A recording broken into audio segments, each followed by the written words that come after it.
All right, moving on to the motion part. A tennis ball is released from rest and falls vertically through a small distance in the air.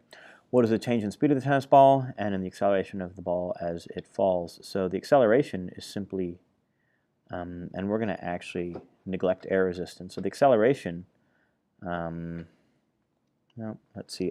We are accounting for air resistance as in the air. So the acceleration is going to decrease as air resistance kicks in and reduces the effect of gravity by applying an upward force until the acceleration decreases to 0. So we will decrease, so either A or D is correct. Now the speed of the ball will in fact be gaining speed as it moves. So choice A is in fact the correct choice for this problem. Problem number 2. This is the velocity graph, and we want to know what the displacement looks like as a function of time. So let's be clear. Here we're going to have a line with a positive slope, and then here we're going to see the lines, and then we're going to see the plot get start off steep and level off to flat as the velocity decreases to 0. So we're talking about choice C here. All right. And then for number 3, we have velocity versus time. So what can we say about this truck? So let's look at choice B. It says the truck is always moving. Right here, V is 0. So that's not true. Is the truck always moving in one direction? Well, it's positive going forward here, negative going backwards here, so that's false. Is the truck always accelerating? I'm not completely sure. It seems to me that we never really quite get a flat part. So yeah, I need a really definitively flat graph on a velocity to have no acceleration. So clearly the truck is accelerating.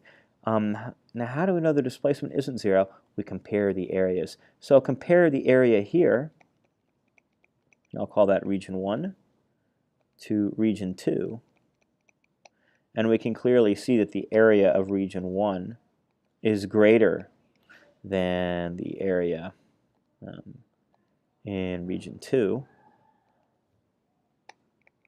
and that tells us that the displacement is in fact greater than 0. So that rules out choice D, because remember, displacement is the area under the velocity graph. And that's how we work.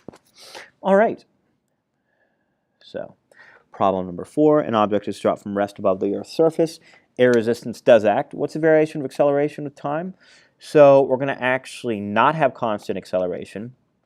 Oh my goodness, this suggests that we have a constant acceleration that gets steeper and more negative. No, no, no. And here this suggests that we have an acceleration that starts off as not existing and then suddenly increasing and leveling off to a constant. That is not what happens to the acceleration. That might be what happens to the velocity, but not the acceleration. What we do have is we have a positive acceleration of 10 meters per second squared that becomes 0 as time goes by. So choice D is in fact the correct choice. Problem 5, a body moves in a straight line. Graph shows displacement versus time. Which shows motion with negative acceleration? Let's be clear. Not this, not this. Those are steady. So there's a choice between C and D. Now, negative acceleration means that I have a positive slope that becomes flatter as time goes on. So that would be choice D. And then finally for choice E, we have acceleration versus time, and we want to know the speed of the particle at 6. So to do that, we'll get the area at 6 seconds. So that can actually be right here. V is going to be the area of this acceleration graph, which is going to be 1/2 times the base, which is 6, times the height, which is 3, and that's going to give me 9 meters per second. So those are our kinematics problems. I will post these videos and put the solutions on Haiku.